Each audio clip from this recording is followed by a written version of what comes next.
Hi friends, आज हम उस मोस्ट पावरफुल कैरेक्टर की पावर के बारे में डिस्कस करेंगे जिसने थॉर के हैमर को टुकड़ों में बदल दिया था। यानी कि आज हम बात करने वाले हैं हेला की। हालांकि हेला कॉमिक्स में हेल पर राज करती है, लेकिन मूवी में उसे हेल में कैद किया गया था। थॉर रैग्नारोक में हमें हेला की पावर को इतनी भी अच्छी तरह से नहीं बताया है, लेकिन हम इस बात से अंदाज़ा लगा सकते हैं कि थॉर के हैमर के होते हुए भी हेला को हरा नहीं सका। तो इन सब के ऊपर आप देख रहे हैं सुपर लेवल, और बिना किसी देरी के वीडियो को स्टार्ट करते हैं।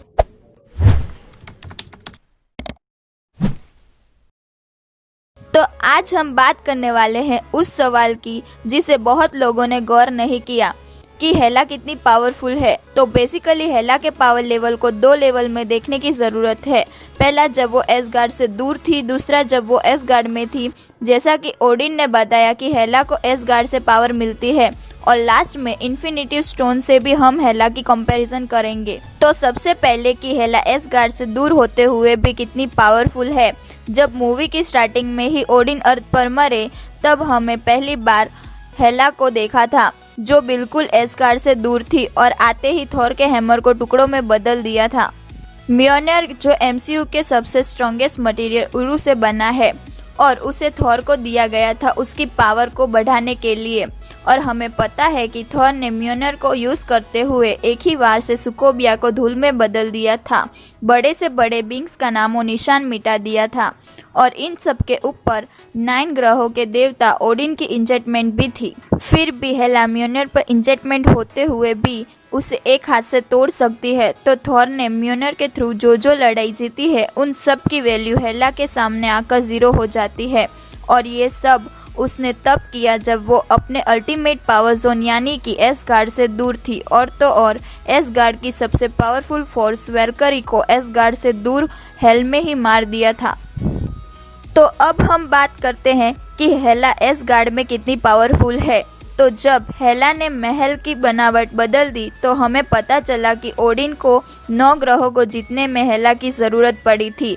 अक्सर एसगार्ड में ऐसा देखा गया है कि उनके बच्चे उनसे ज़्यादा पावरफुल होते हैं। तो यही रीज़न है कि ओडिन हेला को एसगार्ड से दूर हेल में ही रखना चाहते थे, क्योंकि हेला एसगार्ड में होते हुए बहुत पावरफुल थी, इतनी कि वो ओडिन को भी आसानी से हरा सकती है। और ये हम देख भी सकते हैं कि एसगार्ड की पूरी फोर्स भी मिलकर हेला को रोक नहीं पाई। यानी कि हेला को एसगार्ड में हराना इम्पॉसिबल था, और एसगार्ड को ख़त्म करना ही लास्ट ऑप्शन बचता है। इसलिए थॉर ने यही किया।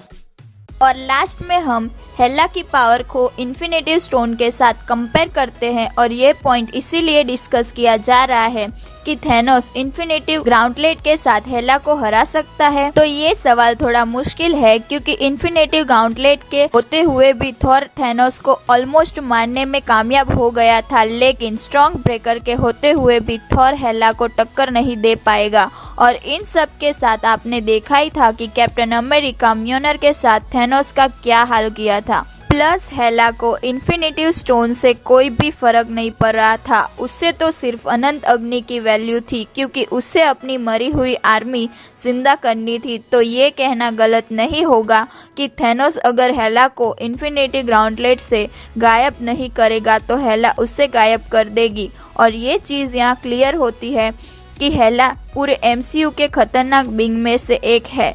तो ये थी ऐसी डिस्कस कि हेला कितनी पावरफुल है। तो हमें आशा है कि आपको ये डिस्कस वीडियो पसंद आई होगी। तो आपको सुपर हीरो कंटेंट में इंटरेस्ट है, तो आप हमारी चैनल को सब्सक्राइब करना मत भूलिएगा।